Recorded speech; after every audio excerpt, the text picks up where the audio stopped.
Welcome to the Scariest Things podcast, your gateway to the trends and tropes of the horror genre. The Scariest Things podcast is back in business. This is Mike Campbell, as always, and I'm joined by Eric Lee and Liz Williams.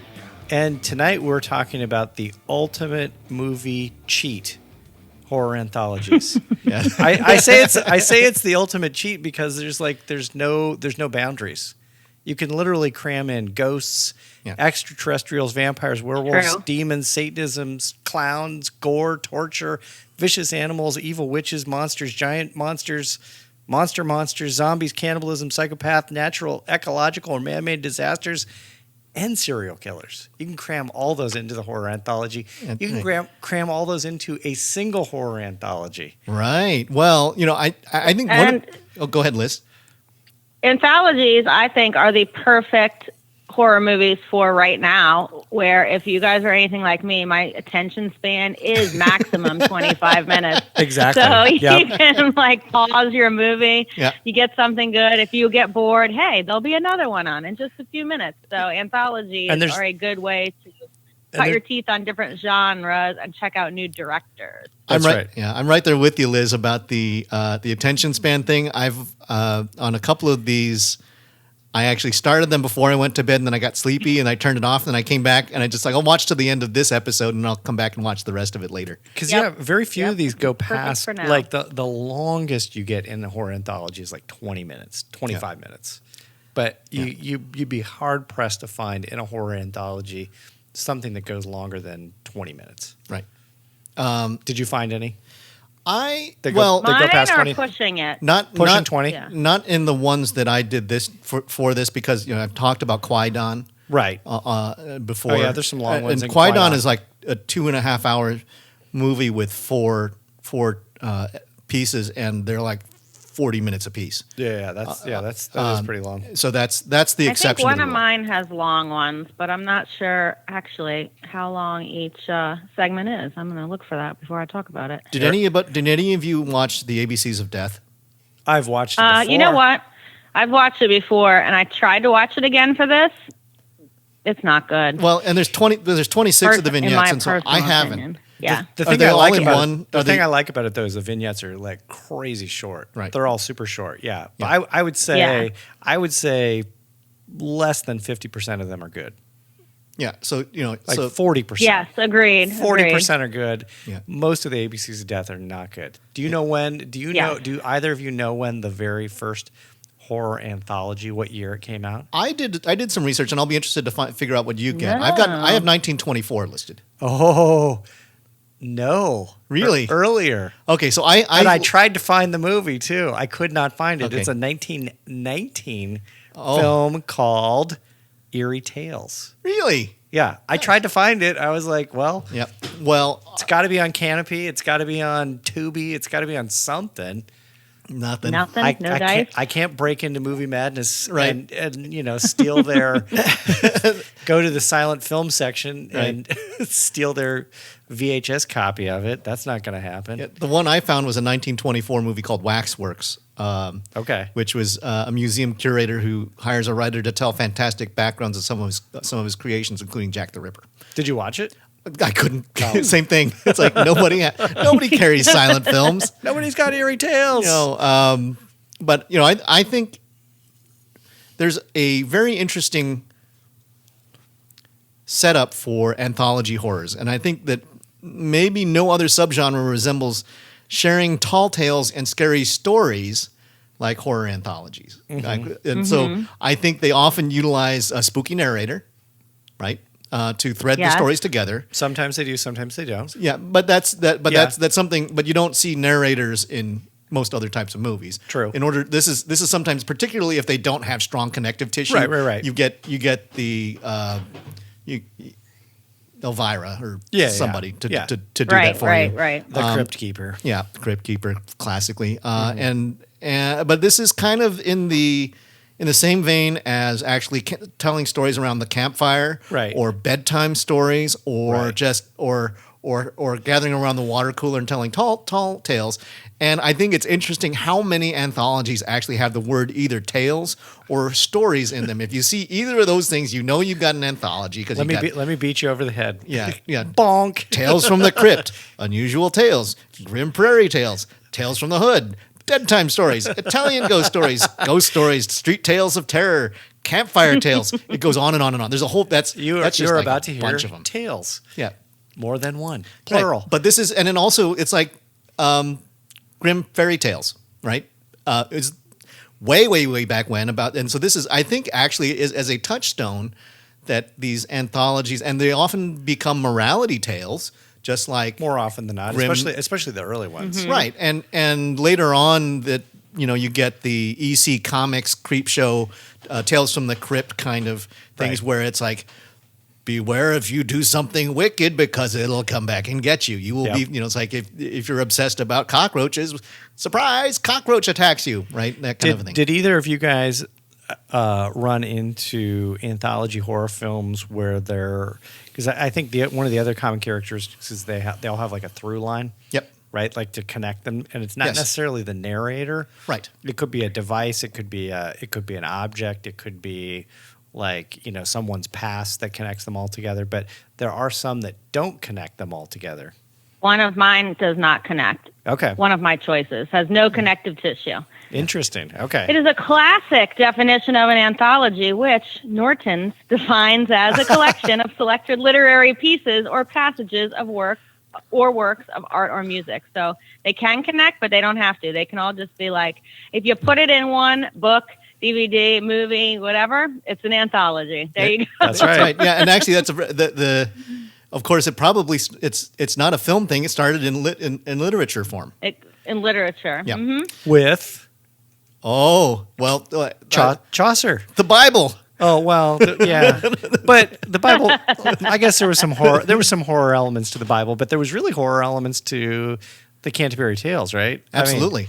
And it's got tales in it. Yes. Hey. Man, horror owes an awful lot to Chaucer. Come on. It's a pilgrimage. Yes. I was surprised that we've overlooked this as a topic for a while, because there are so many anthologies, and I think I really like actually looking for or seeing how somebody actually creates a through line. I do too. The good ones when you get the wraparounds or the or a character who is sustained through all of the stories, and it usually comes from one where actually somebody has an idea, a central idea, and writes all the episodes and then connects them together. I like that too because while I think it's cool going to a horror film festival and watching like a bunch of shorts or watching a short block where you sit down and watch like 10 shorts, which is effectively a horror anthology. Yep. There's nothing that connects them together. Right. And so it's like you're really just watching 10 super short films. Whereas when you get the anthology, it's an added bonus, and it makes that connection so much more interesting than just watching 10 short films. Because they're really it's really, at the end of the day, it's a horror short. Right. Bundled together. Yes. And sometimes well and sometimes not well. Yes. And there's some of the film festivals out there. I think Film Quest, they bundled their short films. They've got just a ton of short films. I think they had like 60 short films, 60 or maybe more than that for their last year when they sent us their trailers, and they would put 5 or 6 of them in a bundle of related. It's like this is housekeeper horror or something like that. And that's an interesting idea. Or this is comedy, or this is or this is science fiction. That's a good way of curating it. Yeah, and so I think it also would, when you're doing them in blocks and you're trying to attract at a festival, trying to get an audience who may want to see. I want to see some science fiction stuff. I don't really want to see haunted house stuff. Right. And then you can bundle them up that way, and it's pretty cool. So, but most importantly, we need for our listeners out there, we need a copy of Waxworks and a copy of Eerie Tales. Yep. So get on that. Dig. Tell us where to find it. But let's get going. Let's jump into the best, the top 9 horror anthology films of all time, starting with Liz Williams in New Orleans. Oh, all right. Okay. So I'm going to kick it off with a recent film. It's from 2017. And since when everybody's listening to this podcast, it would have been almost time for The Overlook that has been postponed. This is one that I saw at The Overlook 2 years ago. And this is Andy Nyman and Jeremy Dyson's 2017 anthology called Ghost Stories. Yes. Oh, yeah. It's excellent. This one is based on a stage play that the two of them wrote. And the summary is Professor Philip Goodman, who's played by the writer Andy Nyman, devotes his life to exposing phony psychics and fraudulent supernatural shenanigans. His skepticism soon gets put to the test when he receives news of 3 chilling and inexplicable cases: disturbing visions in an abandoned asylum, a car accident deep in the woods, and the spirit of an unborn child. Even scarier, each of the macabre stories seems to have a sinister connection to the professor's own life. It's a great through line. This is one of the best through lines. Yeah. This one is, and this is stars, in addition to Andy Nyman, Martin Freeman. Love him. Love him. Alex Lothar, who is a young British actor who's most recently been in a Netflix show, End of the Fucking World, which is great. And he's been in a bunch of other things. You'll recognize him. And this is a super fun one. All the stories are maybe 20 minutes a piece, and then the through line is actually a little bit longer, the wraparound story. But it's really good, super creative how they put it in, great actors. And I loved that I didn't know that it was based on a stage play. And they trusted the audience to not tell anybody what was happening, who would come in for the next show, because there is a very big twist in this one. So yes. Won't say much more, but it's a huge twist. I saw it at the Overlook. It was the opening night alternative to whatever they were playing, Unfriended, that I got to go see. Now, and right now, if you have Hulu, you can stream this. Yes, that's right. Online. I think it's also on Amazon too. But Liz, when you said Overlook and Anthology, I thought you were going to say Nightmare Cinema, because nope, not my favorite. When we saw we got to sit next to Mick Garris while we were watching it, so that was kind of a treat. And that was, and his segment was great. His segment was great there. His segment was awesome. Yeah, I liked 3 of the 6. I think when it came down to it, I liked it a little bit more than you guys did. Yeah, I think they could have shaved. But that one was also a lot. 6 segments. I don't know. That's a lot of segments. Yeah. We didn't even talk about that. 3 segments and 1 throughway. We didn't even talk about that. What's the break point here? For what's too many? If anybody picked ABCs of Death, yeah, that's 26. ABCs of Death is too many. What do you think? 5? 5? I know you love lots. You love lists and piles and piles and piles of stuff. So my attention. What do you think? I think 5 is ideal. Okay. 5's the sweet spot. Because I also tend to want 5 is max for me. When I'm doing an anthology, I also don't want to see really long, segments. I think I want to get in and out. I want short stories, and I think when they become.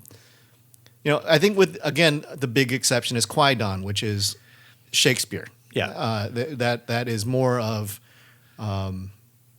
it's a different animal. But I don't think you want anthologies that are 40 minutes long, right? Bundled together. That's not okay. That doesn't feel right. You say 5. What do you say, Liz? I say maximum 5, and that's including the wraparound. So what's the sweet spot? Either I don't want to watch a 3-hour anthology. Yeah. I think it's 3. You think 3? I think 3 is the sweet spot. Well, like Creep Show, I think is 3, is one of my favorites. Are you including your 5. wraparound? Yeah. Well, yeah. So I guess 4. Okay. 4. Yeah, 4. 4 is the sweet spot. 3 is the magic number. And 1 Come wraparound. on, we all know this. 3 is the magic number. All right. Yes, it is. All right. You're up, Eric. What is the? All right, what you got? I have one that I'm almost certain that you guys did not do.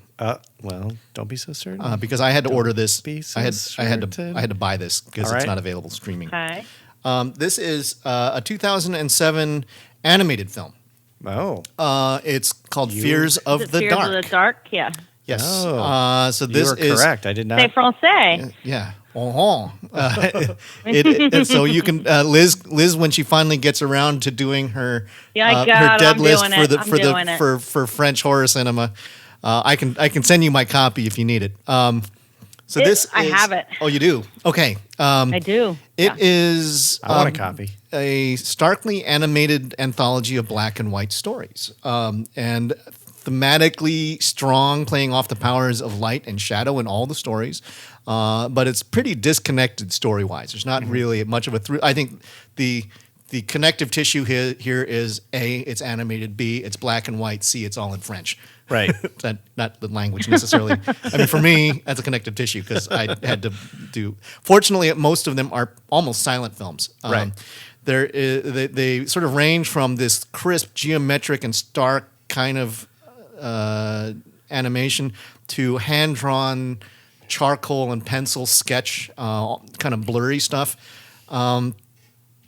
And you know, I thought this was fascinating. I think here's one for you, Mike, and this is that Charles Burns is one of the interesting. You know, from Black Hole. Black Hole. He's got a piece. Crap. It's body horror. It's probably my favorite and most disturbing of them. Interesting. Okay. It involves and they animate his work. Yes. Huh. It involves a young man who's an introvert weirdo kid who finds a strange bug in the woods. The bug escapes from the jar and hides in his mattress. That sounds like Charles Burns. This boy grows up, and he has problems with women. Again, sounds like Charles Burns. Right. And then he doesn't know how to talk to girls, but eventually there's this pretty young woman who comes up and starts talking to him, and they have a date, and they get to romancing, and she gets infected by the bug in the mattress, and then it turns into full-on body horror. Yep. That was my favorite of them. There's also a bit with a man who's got these 4 dogs. He's like it's like revolutionary or French Revolution era.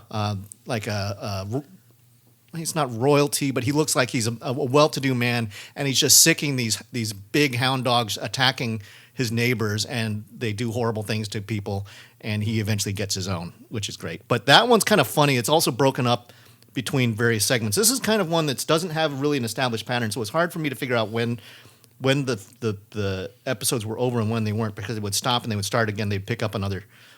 Was it all done in the same animation style, or was it all done in different animation completely different animation styles? But they would carry the story across the animation styles? That's interesting. It would bridge across. And so it took a little bit of, it's like, now what happened? Now I have to remember what was going on. There's another story about a little Japanese girl who gets possessed by an evil samurai warrior, and she kills her parents. Or does she? It's a weird kind of trippy, very kind of anime looking thing. Right. There's another.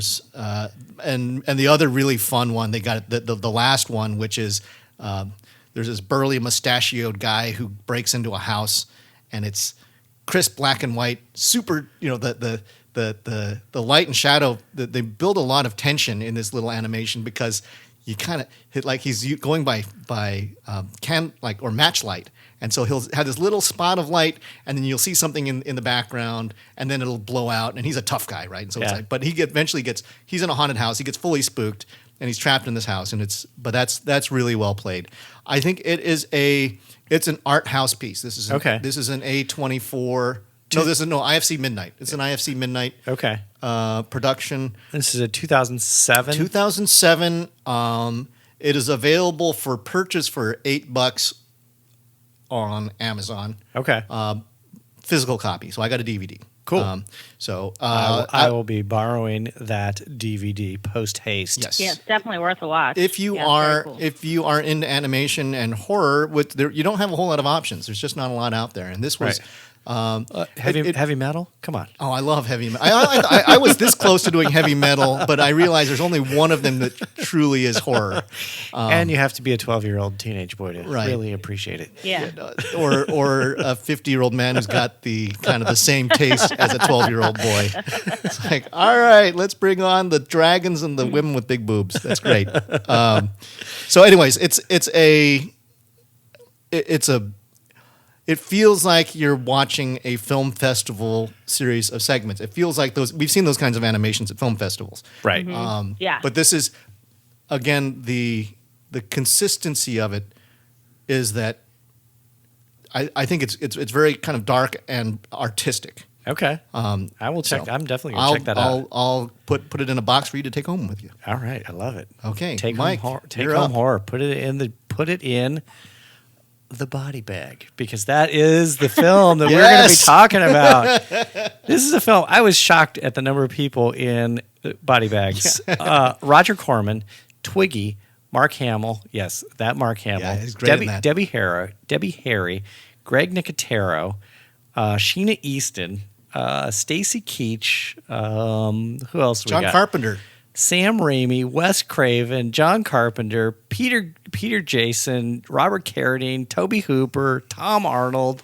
I mean, good God, the number of people in this was like, it was shocking to me. The thing that was interesting about 1993's Body Bags is that this was originally created as Showtime was trying to go head to head with HBO, because HBO was having a lot of success with Tales from the Crypt at the time. And so they decided to go head to head with Tales from the Crypt.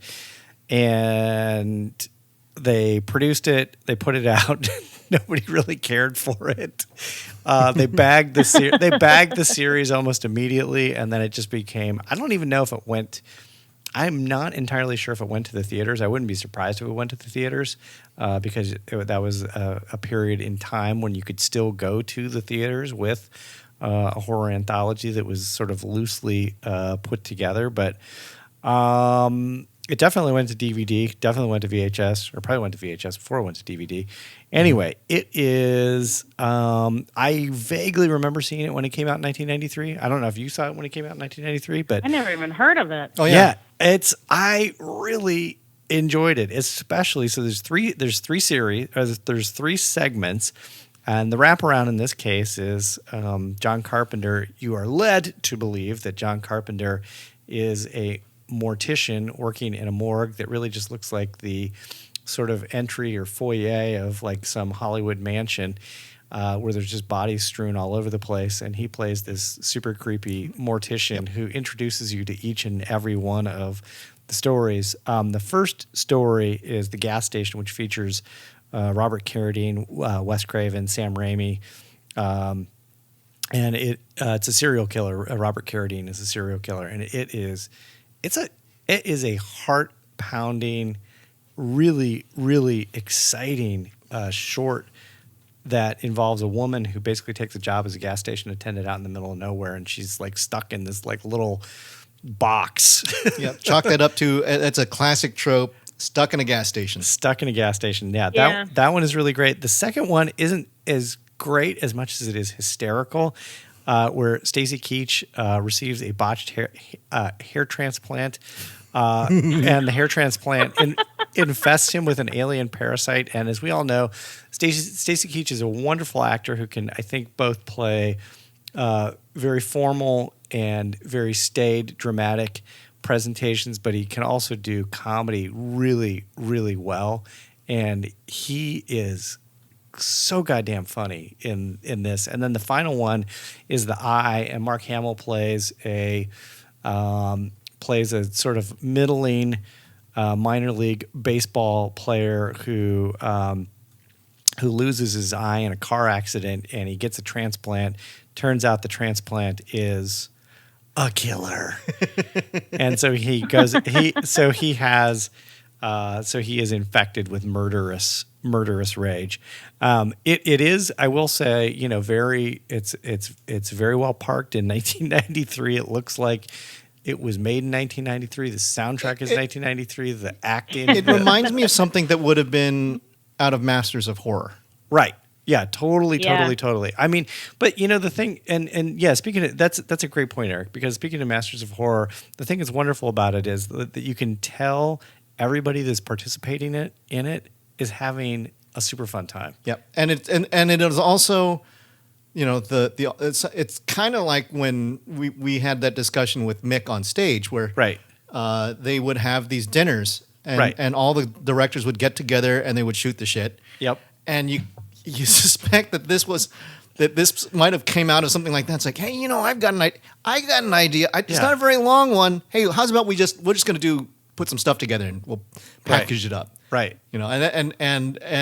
So all those and everybody just you could tell everybody just jumped in. I mean, whether it was like Robert Carradine or whether it was Roger. Roger Corman in 1993, he was a young buck.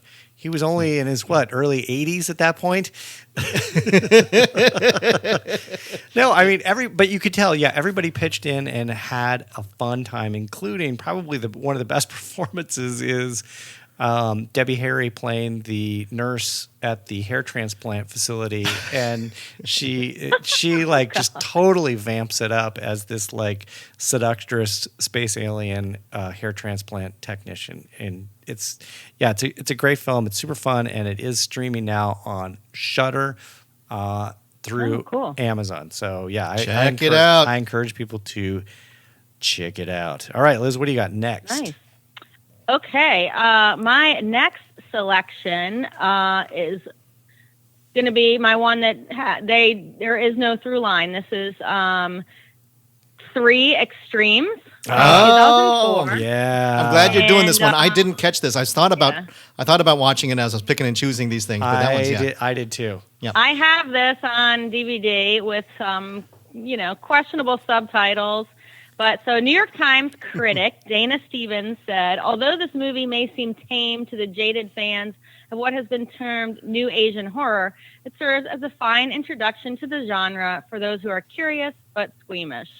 So this is Three Extremes. In America, it may be called Three Extremes 2. It's really the sequel to a movie that was a collection just called Three. It was less horror. So then when it was released in Asia, it was Three Extremes. But here, then they released Three as Three Extremes. And then this is Three Extremes too. I love when they do that. The early 2000s. So get yourself a DVD. So this one has 3 pieces. One in Chinese, one in Japanese, and one in Korean. So the first one is the Japanese feature or segment by Takashi Miike. It's called Box. The summary is a reclusive novelist is haunted by the ghost of her twin sister who died as a child in a bizarre circus accident that may or may not have been the novelist's fault. So the only thing that really makes you think that this is a Miike film is that there's a bizarre circus accident. Other than that, it doesn't really keep with his kind of frenetic, crazy pace that's in most of his other films. So that's the first. Yeah. The second is Park Chan-wook's segment, and it's called Cut. And the summary here is a successful movie director is terrorized by a psychotic former extra from one of his films. Love it. And then the third, and probably the most well-known because it was turned into a feature, is Fruit Chan's segment called Dumplings. Oh, that's the one I was most curious about. Yeah, it stars Bai Ling, that actress who, nice. Some people love her, some people hate her. A former soap opera actress tries to reach... Liz, where are you at on the love-hate? I gotta love her. You okay. gotta love her. Okay. She's a little crazy. You threw it out there. I just wanted to make sure. Yep. The plot here is a former soap opera actress tries to recapture her youth by visiting a back alley abortionist who hawks the byproducts of her labor as a rejuvenating remedy. So it's called Dumplings, so you're not going to be rubbing this on your face. You can figure out what is going to be happening to this. And this one is definitely not for the squeamish. But each of these are probably anywhere between 20 to 35 minutes. They vary. So they're really little short films instead of just kind of short segments. And there is no tying together. They just, 1, 2, 3, here are your 3 East Asian films. Get familiar. These are good ways to check out and see if you would like some of these directors, because even though they are extreme, they are not the most extreme of any of these directors' features. They are really toned down. Okay. So a good place for a good gateway to some, if you're going to get into, J horror, K horror, that kind of thing, especially from the early 2000s. That's where it was really coming over here. So it's a good choice. 3 extremes. And nice. I have an old DVD that's still not even, in letterbox. It's in a square. That's it. Standard def. All right, send times. Send us a copy, Liz. I think I had it actually on Amazon Prime. It is on Amazon Prime. So I actually. I think that it is not 3 extremes. It's on Amazon Prime. I think it's 3, which was the original that was released in America as 3 extremes, and this is why this is 3 extremes too. I'll have to check. Okay. I will get back to you on that while you're giving us your number 2. Okay. Well, my number 2 is this is a fun one. 1995, directed by Rusty Cundiff. This is Tales from the Hood. Oh, hell yeah. So this is pure 1990s. This is the sort of the black horror experience in a nutshell. I think it is politically charged. It's culturally representative, and it is fun. I think this is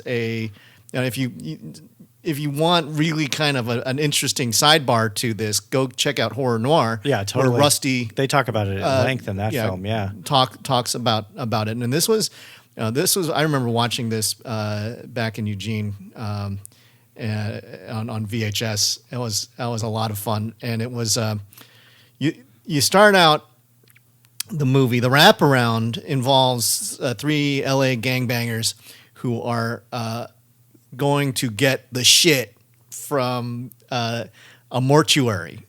And Mr. Sims is Clarence Williams III, who is your narrator, or maybe less of a narrator and more of a navigator through the story. Right. But he is your crypt keeper type of guy. He's just crazy looking. He's got crazy hair. He's wild. He's got this gap tooth wild grin, and his eyes kind of go wide and sparkly, and he gladly takes them in, even though there's the leader who's the tough guy, and then there's a scaredy cat guy, but they all go into the funeral home, and he goes, they go, yo man, where's the shit? and he goes, you want the shit?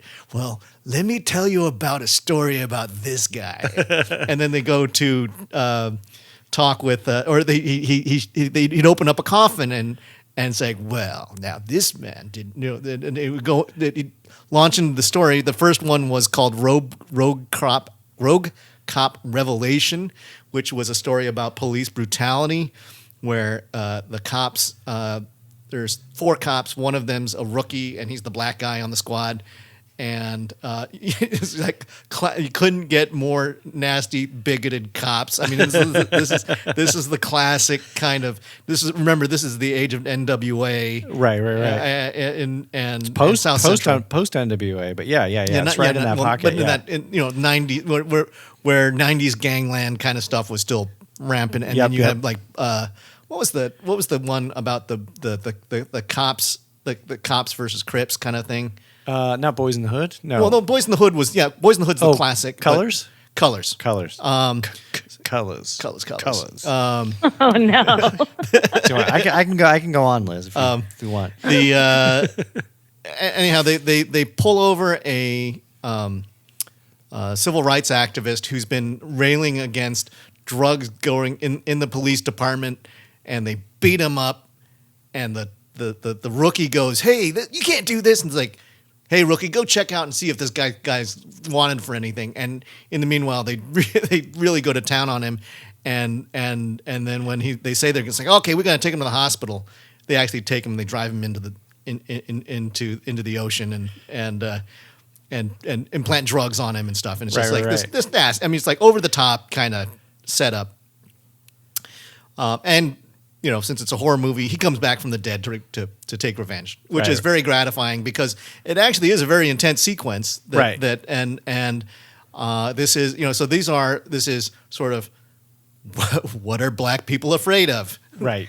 Like driving racist while cops. black, right? Yeah. So that was back before it became sort of the Hillbillies 2000 in Georgia. Yep. Yeah. 2020. Well, we'll get your hillbilly in Georgia coming up in the third segment. The second segment is a child abuse story. With David Alan Grier, as the bad dad, and a great performance I'll have to get the teacher here, but he's also interviewed in horror noir as well. David Alan Grier. Yeah. But he's not funny in this one. No, it's like, no. That's and they, there's a teacher who welcomes a new boy who comes to school, and the boy comes in with bruises, and he talks about monsters. And there's some monster in the closet kind of references. Right. And he's clearly he's displacing his fears of being beaten up by his stepfather. Right. Who is David Alan Grier. But the boy has some crazy psychic kind of or magical powers that he's just latently tapping into. He also is suffering from bullying. And you get a preview of what happens to David Alan Grier by what the little boy does in revenge to his bully. And I can't spoil what happens to Dag, but it's hysterical and it's gruesome. It is so crunchy. I'll just say that. And then your Georgia hillbilly comes up in the third one, which is KKK comeuppance, right? Where Corbin Burnson from L.A. Law, who is awesome as a kid. He kind of has the slick back hair, talking. His family heritage comes back. His long line of slave owning family plantation kind of thing, and he's modeled after David Duke. Right. In fact, I think Duke Metzger is the guy's name. But he gets overwhelmed by little dolls that were they were shown in a mural in the house. And sort of there's kind of Aunt Jemima looking background with a bunch of these little figurines or these dolls on a mural, and then you'd see them sort of disappearing on the mural, meaning that they're somewhere in the house. Right. That one, it's not the strongest of them. I think it's a little too on the nose. I mean, because he does play a great sort of racist.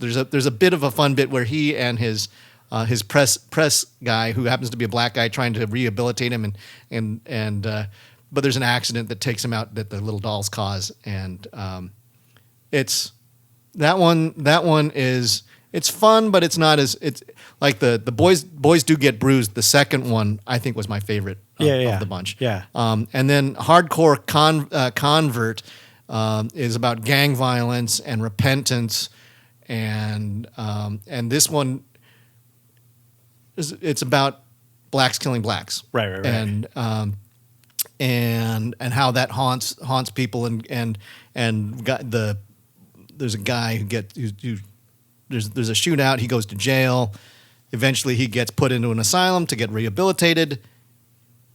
And all of a sudden, he gets the full on Clockwork Orange treatment in a Frankenstein castle. Right. I liked Tales from the Hood, even though some of it, like I remember even when I watched it in 1995, it felt a little bit of like they're beating you over the head. It's a little bit too on the nose. Yeah, but it's you know what, the thing I liked about it though is that a lot of these, as you mentioned earlier, especially like a lot of the earlier horror anthology films from the 60s, 50s, 40s, etc., had a really heavy kind of moral tone to them. Very much so. This had a socio-political tone, which was it was interesting because a lot of them don't have a socio-political tone as much as they have a moral tone. Yeah.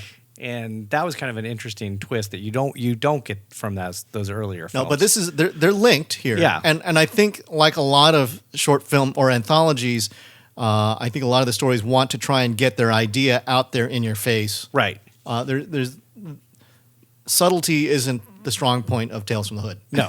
No. The Hardcore Convert one also was the intersplicing of pictures of actual lynchings Right.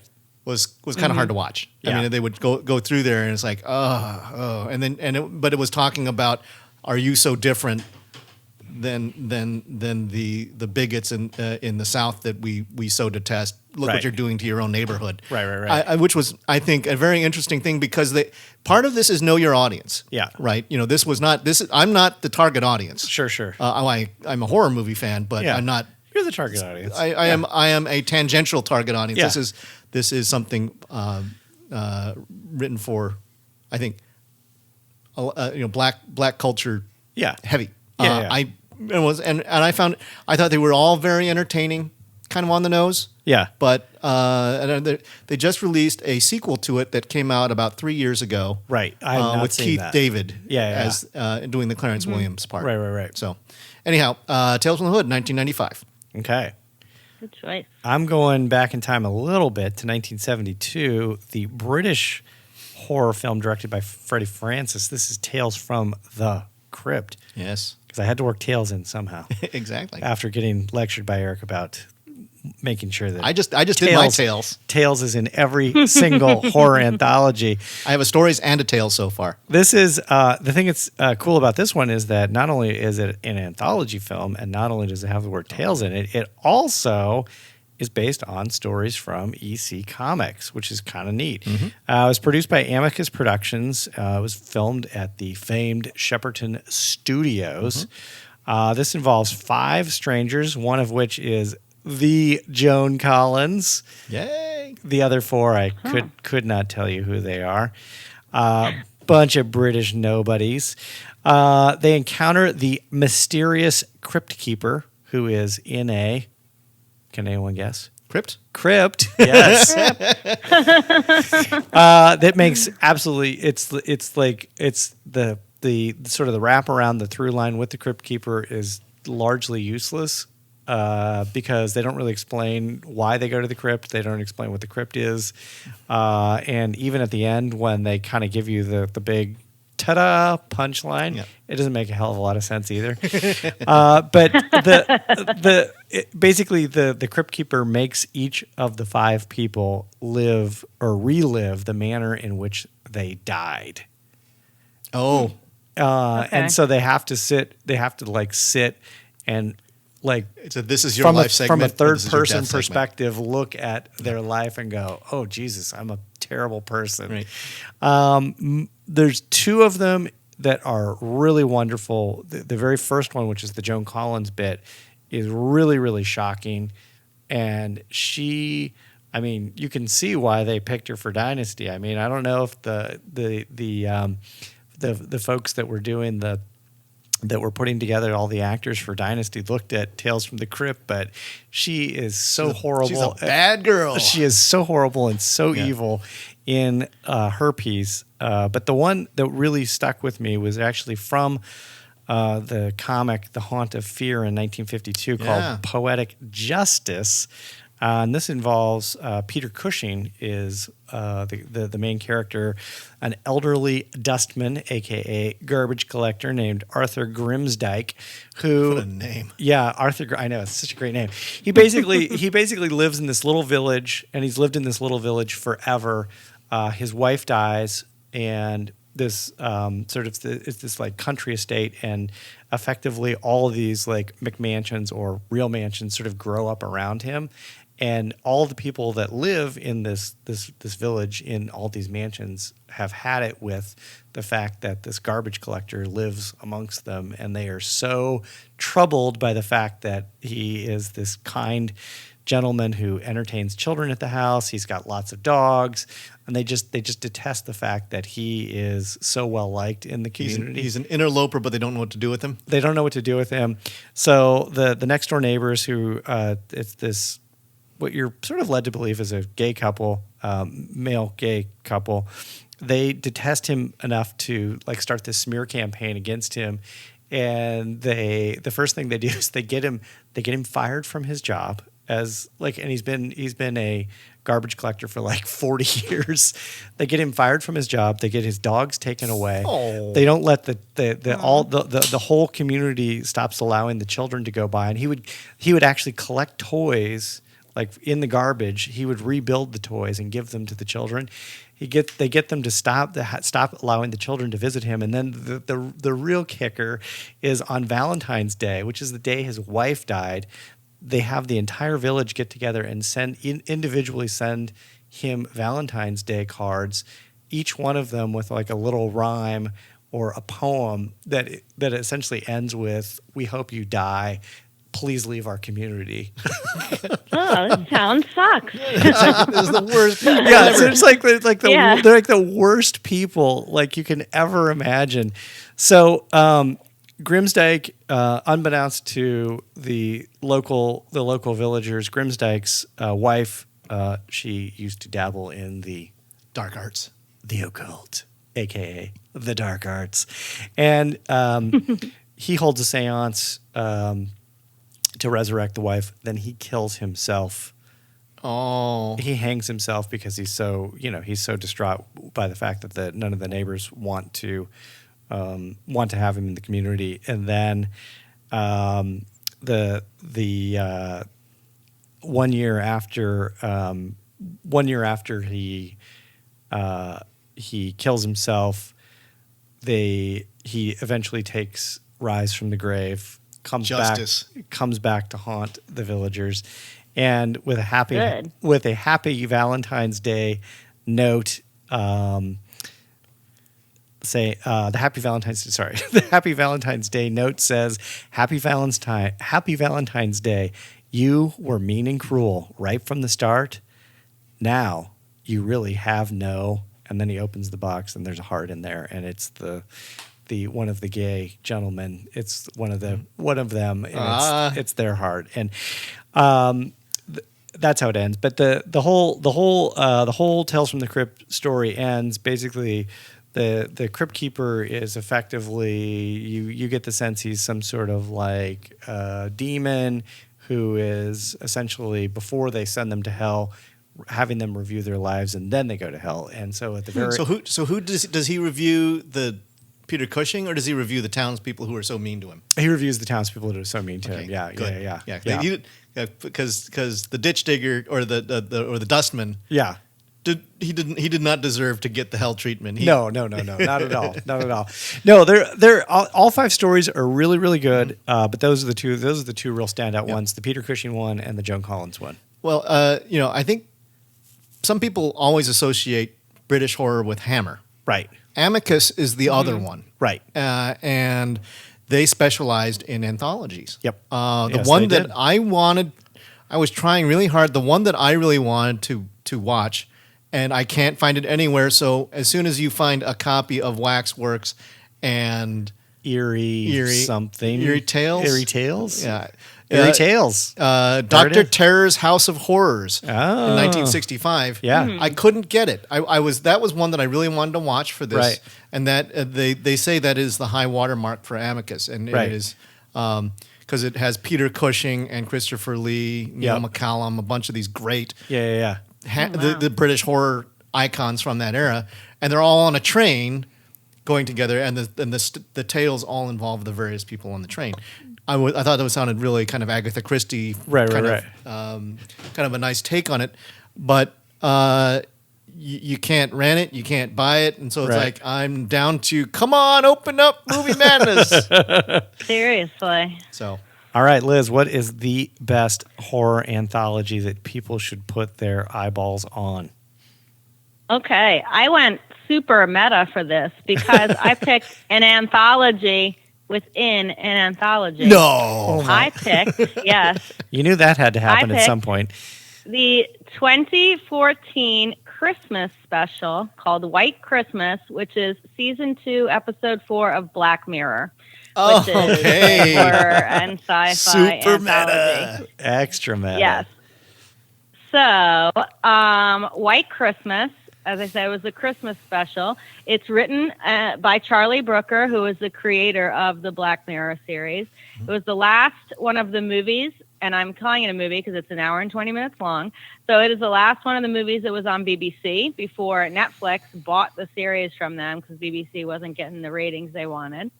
And this one stars John Hamm and Rafe Spall, as two men who are stationed at a remote outpost in the middle of a snowy wilderness. As they tell each other their respective lives to pass the time, those events are depicted on screen, forming 3 mini-stories, ultimately relating to the character's current situation. So John Hamm, it's Christmas. These two guys have been up there for 5 years together and barely said, 10 words. So John Hamm kind of pulls out the booze and says, like, hey, let's have a Christmas morning, feast and tell me about yourself. And the guy's like, I don't want to really talk to you. He's not filling him in. So John Hamm goes and tells him how he was a guy who ran this like online group that would be in the ear of nerds who wanted to meet girls and telling them what to do. And that one didn't work out great. Because John Hamm, that is what he was made to do. And then the next was his job of training what were called cookies, which is the digital clones of people that were stored in little egg-shaped objects, like kind of the Black Mirror version of an Alexa, that were then your personal assistant. So it was like your consciousness doing your schedule. And then there's the third story that is Joe, played by Rafe Spall, telling John Hamm why he is kind of up in this outpost, because they're like, no one takes this position unless they kind of got the short end of the straw. Sure. And then there's the wraparound for it. So it is one of the best episodes of the Black Mirror anthology show, and it is an anthology itself. So White Christmas is what it's called. Very cool. You can see it on Netflix. Extra meta. Yeah, yes. Yeah, Black Mirror is a lot of fun. I've seen like 4 or 5 of them. I think my favorite one so far I've is seen them all. I love the Star Trek one that they did. There's something for everybody. That one's pretty good. So that's the newest season, or the second to newest season. That was the first one. My favorites, if anybody wants to dig into Black Mirror, are kind of probably the darkest ones. This one, White Bear. There's one called Shut Up and Dance with Alex Lothar, who was the star I was talking about in Ghost Stories, that starts out real nice, and then it does a big flip-flop on you. You're in love and pulling for this character until you realize there is something very, very wrong with him. But skip the one with Miley Cyrus. I'll tell you that. No, I love the one with the politician and the pig.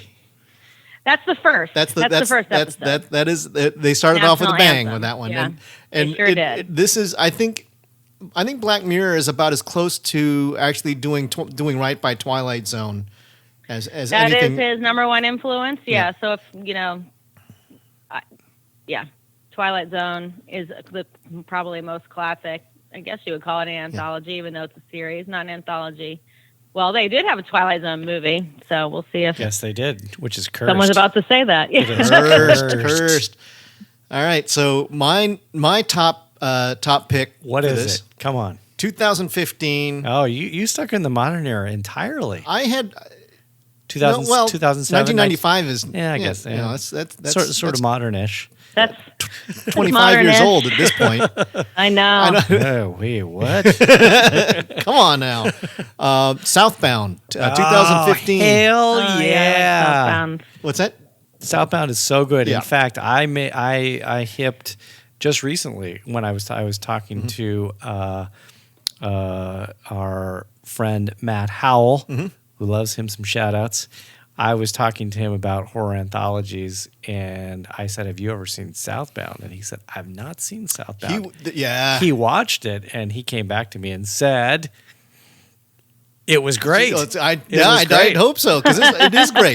This is, and of course, Radio Silence, Matthew Olipin, I think is the director's name, that they've gone on to actually did my favorite movie from last year, Ready or Not. Right.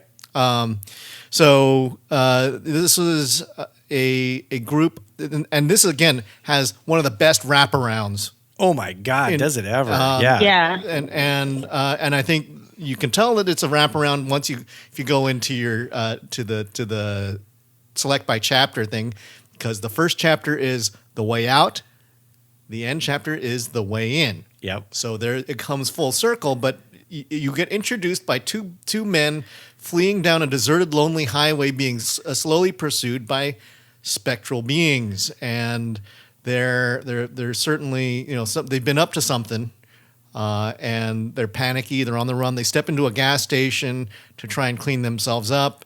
The gas station people kind of react strangely to them, and then they realize that they're in some sort of a weird time loop, right? And that you come to the understanding that one of the guy's children, something really bad happened to her, right? And classic kind of, chase me, daddy, running around, and then this is from the gas station, or just a very weird kind of like these actually no, it might have been actually that they stumbled into an abandoned house, right? But he gets himself into this weird time loop where he keeps trying to chase his daughter, can't catch up to her, and it ends abruptly, and you don't kind of know what's going on. You find out kind of later on some of the other that this is some sort of a hell that he's trapped in. I mean, that's the kind of classic kind of hellscape, which is something horrible happens to you that you can't control, that repeatedly happens over and over again. That is in a place that's commonly familiar to you too, right? And it's like you can't control your own environment. The bad dream that you can't, the nightmare you can't wake up from. Yep. But there are these handoffs, which are the handoffs are brilliant. Yeah, brilliant. Because the second story involves some a trio of young women who are in a band, right? Who are in a Volkswagen bus who stop at the same gas station, right? And they've lost one of their bandmates, and they're going on a tour, and they're having a good time about it, but one of them is a little more regretful of their situation than the others, but they get a flat tire on the side of the road. They get picked up by these very milquetoast, very, aw shucks, guys. Right. Looks like you're in a bit of trouble. How can we help you out? And of course, that's, anytime that happens, they're cultists. Mm-hmm. They're cultists. They're so they get whisked off to what should be a rescue, but then they end up getting the indoctrination into cult-like activities that start getting weirder and weirder. One of the suspicious girl. I think that's the best segment, by the way, out of all of them. That was my favorite. I like the operation one. Yes, that's my favorite one. Yeah, because there's something. The cult activities happen. The one resistor's like, I'm not going to eat that weird meat that looks just horrible. I think these people are acting very strange. Why do they know our names? That's always a good rule of thumb for a horror movie. Don't eat the weird meat. Yes. and the other girls go, hey, this is actually pretty good. That meat, there's something wrong with the meat. Yeah. But eventually the holdout ends up running out into the darkness, and that's where we get the next handoff. And it's kind of hard not to spoil. Don't spoil some it. of these things, Don't but spoil there's one call. This is a don't text and drive. Yep. Kind of a situation where there's a wealthy man in a fancy Audi car texting his wife. I thought that was the weakest. You did? Oh my gosh. I think that one just had me go, don't do this. I got so anxious in this thing. It's like, just hang up the phone. And this one could be a Black Mirror kind of a thing. Just put the phone down. Yeah, it's like, put the phone down. The people on the other end of the phone are not giving you good advice, because so there's this guy, there's an accident, and he tries to try and rescue the accident victim, and there's a surgery procedure, and he knows he's not a doctor, and he stumbles into this creepy abandoned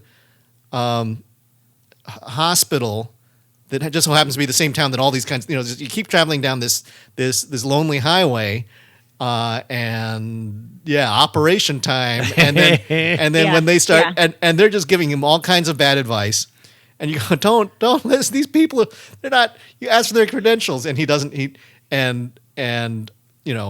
doesn't go well. And then he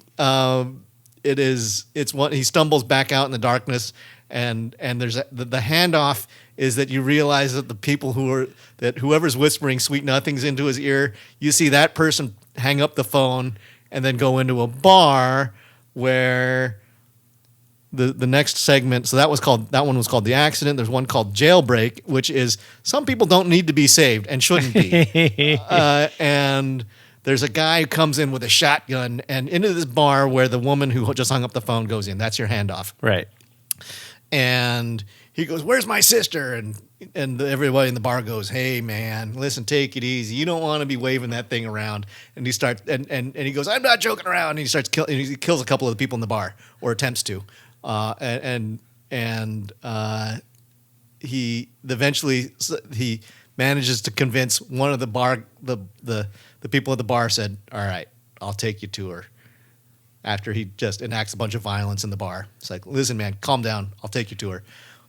Goes out, finds his sister. His sister's doing tattoo art and it's weird tattoos, and there's some other fun things that the tattoos can do. But they eventually, he goes, "You got to come with me, sis." And she goes, "I don't want to go. I'm happy here." It's like, "No, I'm going to save you." It's like, and then you find out it's like, no, she's, again, cult. Right. Some people don't need to be saved. There's a handoff from there, and we get the full wraparound, and we get the story to conclude. Well, we run into a family who are doing very much like The Strangers. Right. A family checks into a rental house out in the Mojave Desert. Why you would want to go there for a vacation is beyond me. Mm-hmm. But anyhow, they find themselves their house is surrounded as there are some strangers who are intent on breaking in and doing them harm. That story it takes you a while, but you find out the resolution, and it's grisly. This is the benefit of having a bunch of different ideas that somebody knew that we're going to take all these stories, we're going to stitch them together, and it's going to end up with a nice tidy bow, perfect ending. Yeah, I think it's great. In fact, I think almost all of the stories could have almost been a movie unto themselves. The last one was The Strangers. Yeah, the last one is The Strangers. Yeah, and the guy in the car is Steven Spielberg's Duel. Yeah, I mean there are you've seen these elements in other movies before. Yeah. There's not, but again, it's that kind of the aha moments where the handoffs. You go, that's clever. I like how they did that. I thought it was very well pieced together. Yeah, it was very different than any other anthology film I think I've ever seen. No narrator. Yeah, but it's got the definite through lines, and it's not jokey either. Because usually, like, that was the other thing I failed to mention at the top of the podcast, was that a lot of the horror anthologies also have they usually have a jokey segment. There's at least like one kind of one segment that's a little jokey to like sort of lighten the mood, bring the tension down. Usually a pun. There's usually a pun involved. Southbound had none of that. No. No time for comedy there. No. No. Although it is, I think one of the things about the hospital one was it was so grim, and you realize that there's like this guy's so panicked, right? And you realize, like, you don't understand. You're getting some terrible advice here. right. Take out the scalpel. Yeah, take out the scalpel. Yeah, Southbound is really cool. I hope they do another something like that. I think Radio Silence, they've got a winning formula. They know how.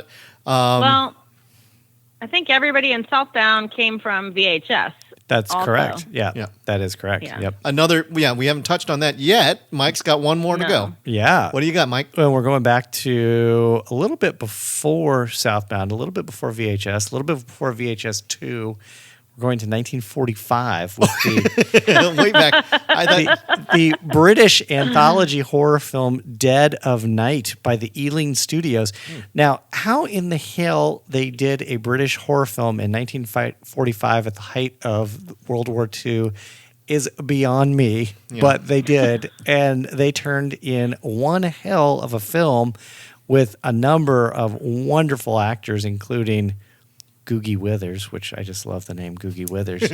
But most importantly, father of Vanessa Redgrave and Lynn Redgrave, Michael Redgrave, his name is Googie. Yeah, his name is not Googie. Who is, of course, most remembered for the concluding story, which I will get to in a second. But Dead of Night is a real, they weren't producing a lot of horror films. They weren't producing any horror films. In fact, most horror films in the 1940s in the UK were just straight up banned during the war because they didn't want any films that were going to be too heavy or a downer. The world is bad enough. The world is bad enough. I think we don't need more crap. Well, I think one of the things is we're not getting any horror movies right now either. That's right. That's right. The world is bad enough. I know. We're back at it. We're at war with an invisible virus. But we do request horror movies to be released during our pandemic. Yes, please. Step it up. Step it up. Step it up, Hollywood.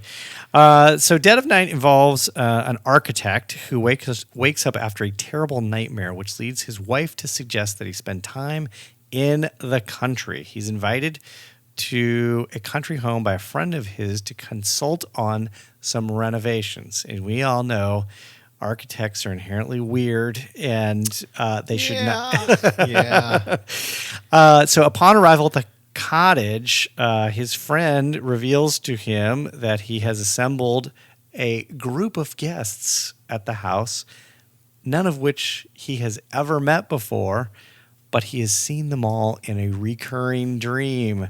And so that's your through line, and then they walk you through these 5 stories. The first one involves a race car driver who has a premonition of a fatal bus crash. The second one, which is really kind of freaking weird, is a ghostly encounter at a children's Christmas party. There's a haunted mirror. There is a lighthearted tale. That's the jokey part that I was referring to earlier of many of these horror anthologies of 2 obsessed golfers who decide this one's great. They decide that the only way they're both smitten with this young woman, and that the only way that they can resolve that is a golf match. Okay. Does it end violently? No, it doesn't end violently, but the one guy decides after he loses, he ends up killing himself, but he comes back as a ghost, and he's basically a threesome to the winning golfer and the girl.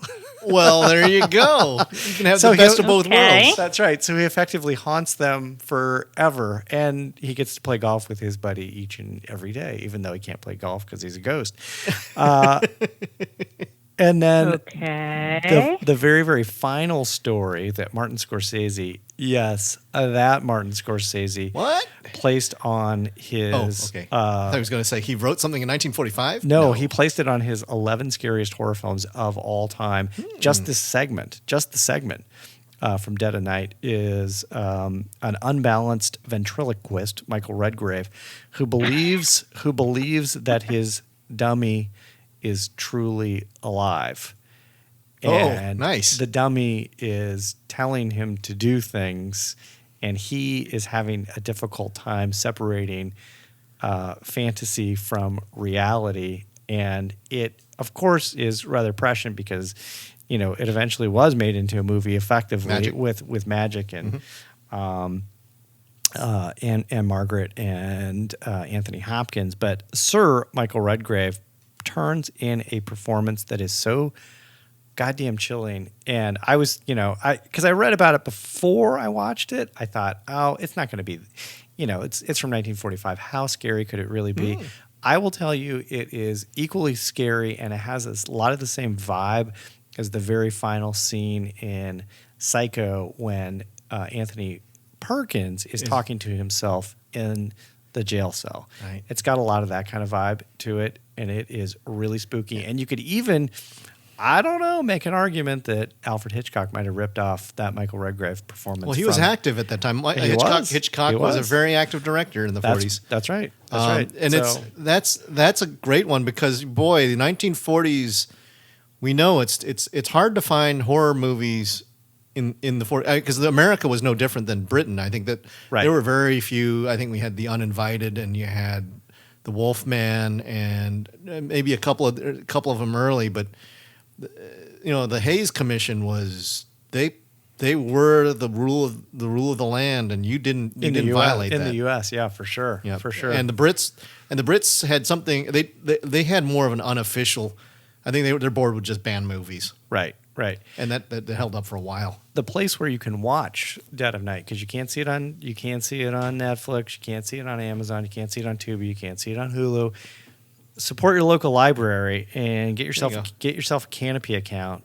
Because Canopy, I will tell you, has an amazing collection of very well curated, unlike those Neanderthals over at Amazon who just dump every last piece of crap on the site. And you can't trust any of the star ratings because it's all garbage. Canopy actually curates a very, very, very fine collection of horror movies, and they do have a copy of Dead of Night that you can watch. Yeah, I think we can thank Liz for her recommendation on Canopy when we went down to New Orleans. At least on my side. Oh yeah. I wasn't aware of Canopy. A lot of horror.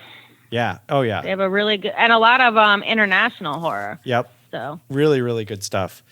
All right. I think we're running kind of long, so you guys want to wrap it up for the evening? Any other thoughts on horror anthology? For anthologies, no. Yes.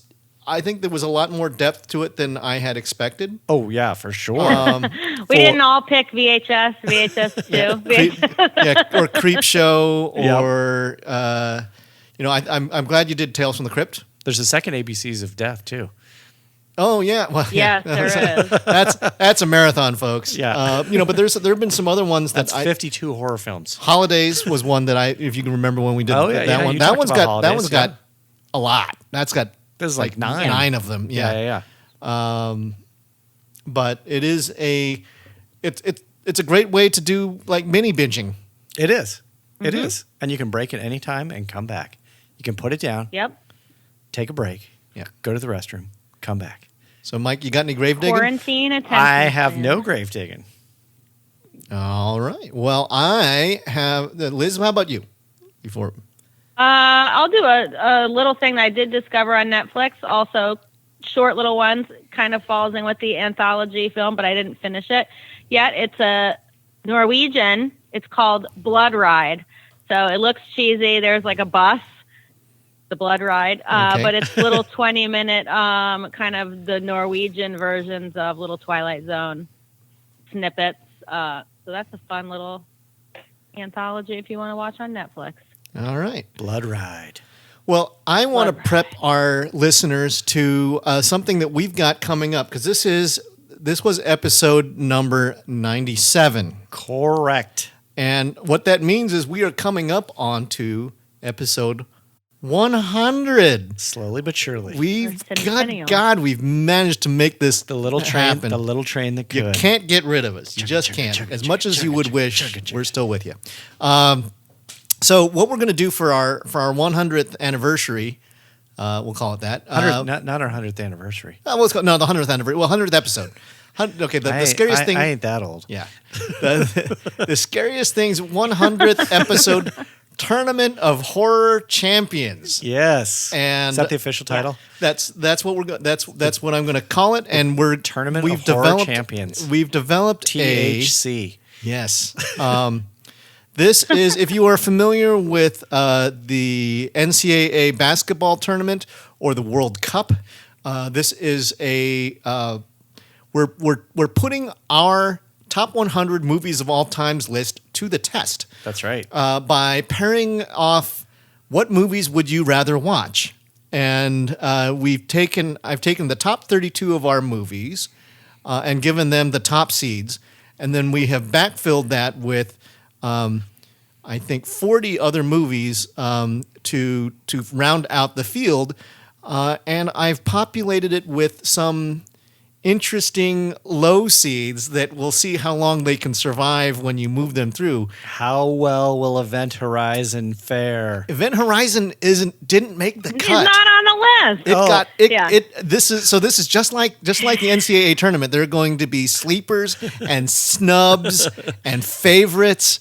And What? No Event Horizon? No Event Horizon. Lost Boys? Did Lost Boys make Lost the Boys list? I feel like The Exorcist is like the Duke of our thing. Yeah, that's right. Got, like Silence of the Lambs is your Gonzaga. They're on it every year. Yeah, they will show up, and then Kentucky. Yeah. But your Abilene Christians and your Halloween is your Kansas. Yeah, but the or your Indiana because it's in Haddonfield. That's true. But so like the bottom, like the 16 seeds, and so we have I'm populating the 8 sort of exploitation movies that aren't critically acclaimed but are fan favorites. Okay. These are your bottom. These are your your last choices. Okay. Your 16 seeds are Dead Alive, I Spit on Your Grave, Blood Feast, From Beyond, Human Centipede, Cannibal Holocaust, hell yeah, Frankenhooker, and The Hills Have Eyes. Yeah. But they'll have to play each other before they go up against the top 4. And how many will they'd have to beat Alien, The Shining, The Thing, and The Exorcist to get out of the next round. I don't know. Don't sleep on Cannibal Holocaust. But the way this is going to sleep on Cannibal Holocaust. We're going to go far. So Mike when he does his ballot, we'll see him just Cannibal Holocaust mowing through as a 16 seed all the way to the championship. But I think Liz has already experienced when she tried to do this. What was your heartbreaker choice, Liz? That was. Oh man, I had a lot. It was Kill List versus Martyrs. I threw the phone and said, I can't select which of my babies. It was a real Sophie's choice. And there are some of these things like, how long can I suspect something like The Silence of the Lambs although it will have a high rating right now. I have The Silence of the Lambs as a 3 seed. Nice. And so that's fair. The sounds about right. Silence of the Lambs would face up against the 14 seed, they're which kind of would be Oklahoma State. Yeah. So I think the opening round match that they have to go up against is What We Do in the Shadows. Probably should win that one. Yeah. But then but how long does it last? I mean, it's one of those kind of fun things where you pick these things through. Eventually, what we're going to do is we're on our 100th episode. We're going to invite a number of our friends from the horror podcast community and people who've been on our show before, and we will do we will codify our top 100 list, and we'll do actually a live playthrough for our 100th episode, featuring all of the Scariest Things crew and our friends. But we will also have this ballot up for you just to play with it yourself to see, just like a fantasy bracket. If you were going to pick your fantasy bracket, what would you pick? That will be. Stay tuned. That will be tournament. Yes, Horror of Champions. Tournament of Horror Champions. Tournament of Horror Champions. March Madness in June. Well, we lost our March Madness this year because of stupid coronavirus. This is close enough. So this will close enough to March Madness. The next best thing. The next best thing is picking horror movies, and it's probably more enjoyable anyway. Yes, right. Because we're not exploiting young men. But some of the movies do. Yes. You can still drink beer while you fill out your bracket. That's right. That's right. All right, I'm going to take us out with a tagline from a film that Eric referenced earlier in kind of a rather prescient way. Oh. This is the tagline from Dr. Terror's House of Horrors. The fear of the year, frenzied fright, freezing terror, screaming nightmare. It's Dr. Terror's House of Horrors from 1965, Amicus production. Go watch it. Oh, man, that's one of the best ones we've had in a long time. See you next time.